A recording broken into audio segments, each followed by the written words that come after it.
Meanwhile, the chip war is intensifying. It's the US versus China. Today, China fired a salvo, its first major strike, really.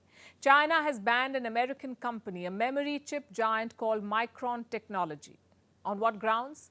China says it poses a national security risk, so it has banned the chips from key infrastructure projects. And what is America's response? It says China's actions and accusations have no basis in fact, but observers see it for what it is. It's a tit-for-tat move from Beijing. Remember, Washington has been trying to curtail China's computer chip industry for a while now. The campaign is being led by US President Joe Biden. He's been urging allies to counter China's chip dominance, and now China has fired back.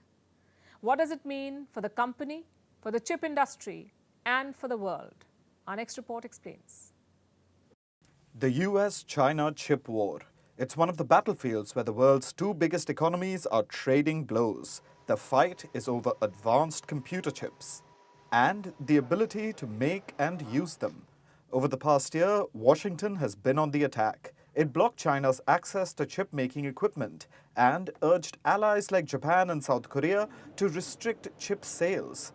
Overall, the US has been tightening the screws. But yesterday, China struck back. It announced a ban on US giant Micron Technology. Micron's products cannot be used for key infrastructure in China. And what constitutes key infrastructure? Whatever Beijing wants. China has loose definitions which help it exploit situations like this. But observers say that Micron chips will be banned in sectors ranging from telecoms to transport and finance. How is China justifying this ban? By saying that Micron failed its network security review and that Micron's products are a threat to China's national security. I want to stress that the relevant review is to prevent cybersecurity issues of the product from endangering the security of key national information infrastructure. It is a necessary measure to protect national security. The review was conducted by the Cyberspace Administration of China, or CAC. It says it has come to the conclusion that Micron products should be banned. On what grounds? Which products? The CAC hasn't given any details yet. Most observers think this move is more about politics than security. It was a shot fired at the US. Look at the timing. The announcement was made yesterday while the G7 summit was taking place in nearby Japan. It came when US President Joe Biden said the G7 nations had agreed to look at their relationships with China. The G7 nations want to counter what they call China's economic coercion.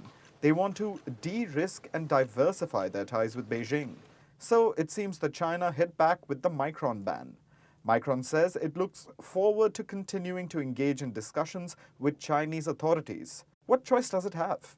Remember, China is a lucrative market.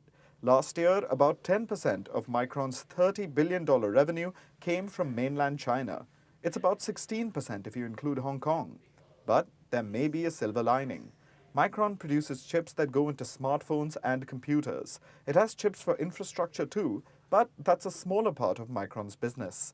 Most of Micron's customers in China were also foreign firms, companies that manufactured their products in China.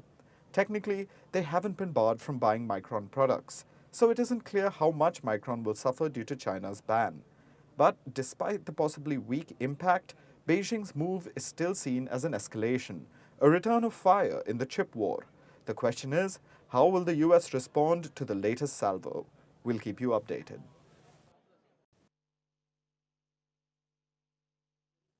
Now let's talk about China. This year was supposed to be about their economic recovery. Instead, the Communist Party is dealing with a new problem, a new debt crisis. And the amount is staggering. $23 trillion. These are loans owed by the Chinese government.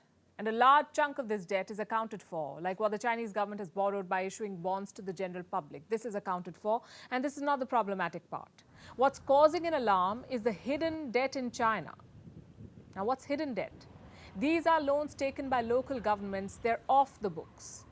They're hidden, so it's hard to say how big these loans are. The estimates vary depending on who you ask, but no matter who you ask, they'll all tell you one thing. This is serious. Investment bank Goldman Sachs has one estimate. It says China's local governments owe $8.5 trillion. The The International Monetary Fund, or the IMF, has a different number. Their figure is $10 trillion. That's more than 40% of the initial estimate and over 80% of China's GDP. That's right. According to one estimate, China's GDP today stands at a little over $12 trillion, and the local government debt is at $10 trillion. These are the IMF's numbers. Whichever figure you choose to believe, it doesn't change a fundamental problem. Loans like these are unsustainable. They could push Chinese provinces towards bankruptcy. In fact, in some places, it's already happening. Hegang is a remote coal town in northeastern China. It is near China's border with Russia. Close to 1 million people live here. They're all suffering a financial crisis. According to one report, locals in Hegang do not have indoor heating. Taxi drivers are being slapped with more fines. Public school teachers fear job cuts. Street cleaners haven't got their salaries in 2 months. And these are all signs of financial distress. Reports say there's a cash crunch. And this story is not unique to this town of Hegang. It's playing out in the Guizhou region too. They're facing a debt crisis. Do you know how much money they owe? 2.6 trillion yuan. That's $380 billion, or 130% of Guizhou's GDP. How did this happen? How did a province borrow so much money without any checks and balances? Like I said, it was done off the books. In China, you have something called LGFVs. That's local government financing vehicles, LGFVs. And what are these? These are basically private companies. These are companies created by local officials just to borrow money. This is a way to bypass the official channels. And it serves two purposes. One, the debt doesn't show up on the official balance sheets. And two, there is no limit on how much money you can borrow. So these local governments keep raising more cash. And now that debt pile is crushing them. It's hard to say how many provinces are in distress, but reports mention some very frequently, like Guizhou, Henan, Heilongjiang, Hubei, and Guangdong. All these provinces are in debt distress. Either their provincial governments have loans to pay, or specific cities there are under strain. Either way, it's bad news for Xi Jinping. Bankrupt provinces is the last thing the Chinese president needs. Earlier this year, he asked officials to rein in debt. In fact, let me quote from a speech that was published in a Chinese journal. This is what he said: "It's necessary to consolidate the responsibility of provincial level governments to prevent and resolve hidden debts, increase efforts to dispose of outstanding hidden debts, optimize the maturity structure of debts, reduce the interest burden, steadily promote the unified supervision of local government hidden debt and on-the-books debt, and resolutely curb the increase of hidden debt." These are Xi Jinping's words. He wants to double income levels in China by 2035, but these hidden debts will come in the way. Any debt distress poses a risk for Xi Jinping because it will impact the middle class. It could widen the gap between the rich and the poor, and that in turn would threaten social stability and pose a challenge to the rule of the Communist Party. Can China control this crisis before it blows in its face? Well, knowing them, they'll first try to control the narrative and scrub off such reports. Finally, here's something to wrap your Monday with. Not very cheerful, I'm afraid, but definitely worth your time and attention. I'll begin with a question. What is the leading cause of death in our world? Not guns or tanks, not wars or famines. It's heart disease. It killed over 20 million people in 2021. And this is the global data. If you look country-wise, some are worse off than the others. Like Russia. Here, heart disease accounted for 46% of the deaths. In India, the figure was 28%. In the US, 20%. But overall, every country has ailing hearts, and their numbers are going up. We're talking about a 60% jump in the last 3 decades. If that sounds bad, wait for what's coming next.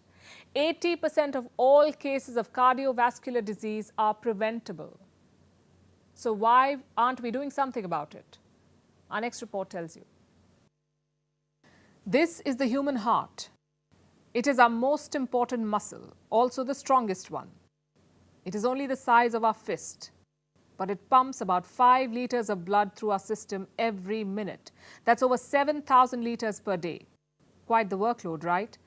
That's why the heart takes a beating over its lifetime. And if we don't treat it right, or if it suffers from a pre-existing problem, it can grow even weaker. Over time, the heart's functions become compromised, and this is known as cardiovascular disease. It is the leading cause of deaths in the world. In 2021, more than 20 million people worldwide died due to heart disease. In 1990, the number was a little over 12 million. That's an increase of 60% globally within a span of about 3 decades. So this is clearly a global problem, but the numbers are different for different parts of the world. For example, Russia is one of the worst hit. 46% of its deaths are due to heart diseases. In Europe, the number is a little over 36%. In Southeast Asia, heart disease kills 4 million people every year. That's nearly 1/3 of all their deaths. What about India? Here, heart disease accounts for more than 28% of all deaths. And in the US, 1 out of every 5 people die due to cardiovascular problems.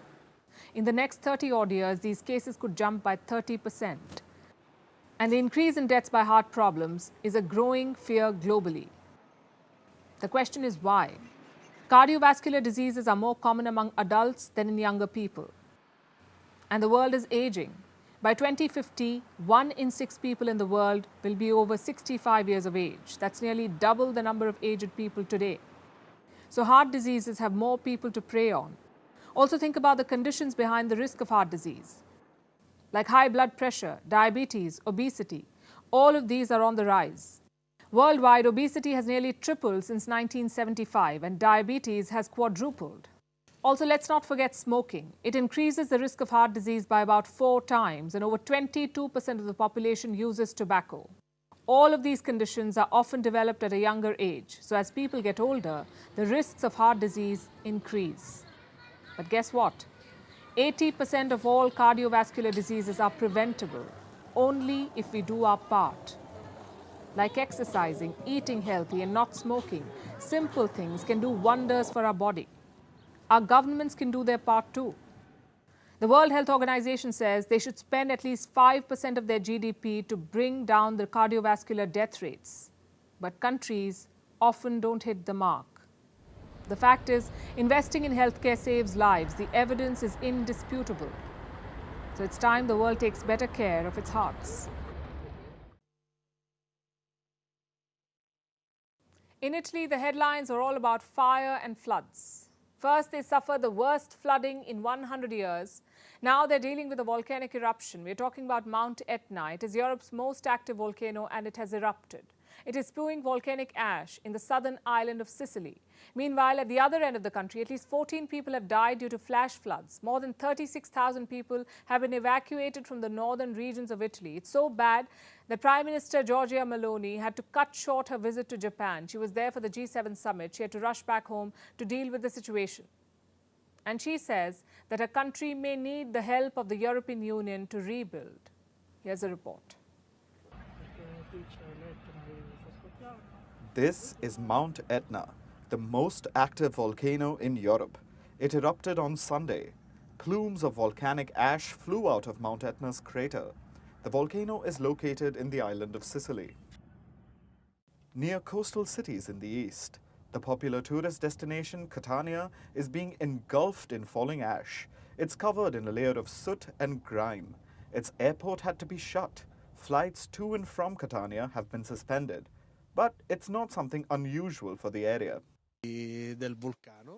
This morning, it all started around 8 o'clock when there were the first roars of the volcano, after which around 11:40, lapilli started to fall, which you can see here in my hands. They are long and 3 to 4 centimeters thick, but fortunately, they are light because they are slag. Etna is making itself felt again, as usual. Mount Etna erupts quite regularly, sometimes for weeks at a time. Hence, it's described as the most active volcano in Europe. Most eruptions are relatively small.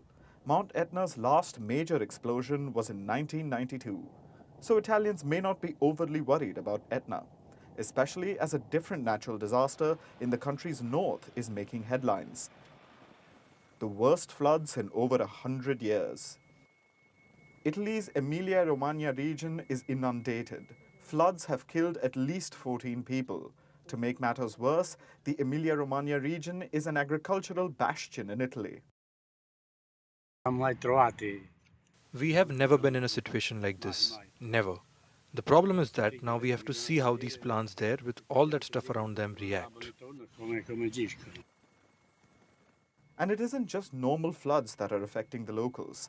About 20 rivers have burst their banks in the region. This has led to flash floods and landslides. Authorities say there have been 280 landslides over the last week. Over 36,000 people have been evacuated. Those who chose to stay are dealing with blackouts. That's about 27,000 people. The rains subsided yesterday but left a trail of destruction in their wake. So why is the region facing such devastation? A lot has to do with climate change. Northern Italy is receiving torrential rains after months of drought. That isn't a good thing. When the land gets parched due to drought, it loses its ability to absorb water. That means that when rains do arrive, the water can't seep into the soil. Instead, it gathers on the surface and leads to flooding, which is exactly what's happening in northern Italy. The situation is so serious that Prime Minister Giorgia Meloni had to rush back to take stock of the situation. She was in Japan to attend the G7 meeting. She wrapped things up fast and then went to northern Italy. There are all kinds of emergencies. What is very important for me now is that this comes to an end. And this relates to the issues of bad weather and possible landslides. Italy's Council of Ministers is meeting tomorrow to figure out how to deal with the situation. So far, they don't know the extent of the damage or how much the recovery will cost. But the government says it will find the funds. It may even dip into the European Union's Solidarity Fund for Natural Disasters. But recovery is just addressing the symptoms. To really tackle the problem, the world needs to work harder to tackle climate change. If not, then devastation like this will become a regular affair. And now it's time for Vantage Shots, images that tell the story. Starting with the Philippines, a massive fire broke out at the Manila Central Post Office. The structure was built in the year 1946. It's considered a national landmark. The fire has done some serious damage to the building. Meanwhile, one of Mexico's most active volcanoes is spewing ash and smoke. This affected flight operations in the region. And a SpaceX rocket ship is heading to the International Space Station. The team going to space includes a female astronaut from Saudi Arabia. She's the first Arab woman astronaut to go to the ISS. And finally, what makes the 22nd of May significant? We're taking you back in history to 1980. On this day, Pac-Man was released, a popular Japanese arcade game. It's been played for over 5 million hours worldwide. The game was created by game designer Toru Iwatani. Fun fact, he got the idea when he removed a slice from a pizza. We leave you with that. Thanks for watching. We'll see you tomorrow.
Full power. And liftoff, Falcon 9. Together we expand what is possible in low Earth orbit. Ad Astra and Godspeed AX2. Stage 1 throttle down. Power telemetry nominal. 3 big sequences and a view. Confirmed. Copy 2 Alpha. The first stage is into the boost back burn, working its way back.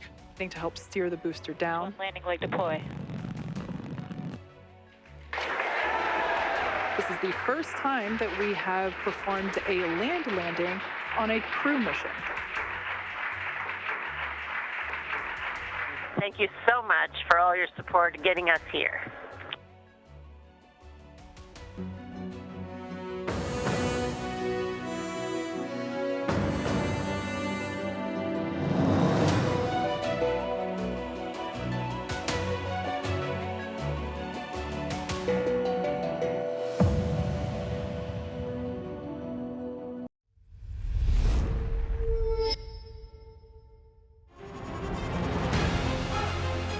Email exchanges from inside the BBC, they talk about the risk of violating Indian laws. It's easier to rake up the freedom of speech debate, but does it give anyone a free pass to knowingly violate the law? America supports India because it needs India's support in return. And India is working with the US because it suits India's interests. This is how geopolitics works. Last night, he diffused a crisis with his defense minister. But today, Netanyahu was confronted with a new problem. His cabinet seems to have rebelled against him. The UK is looking at the Indian subcontinent to fill its coffers. That India seems to be negotiating from a position of power, like a partner and not a former colony.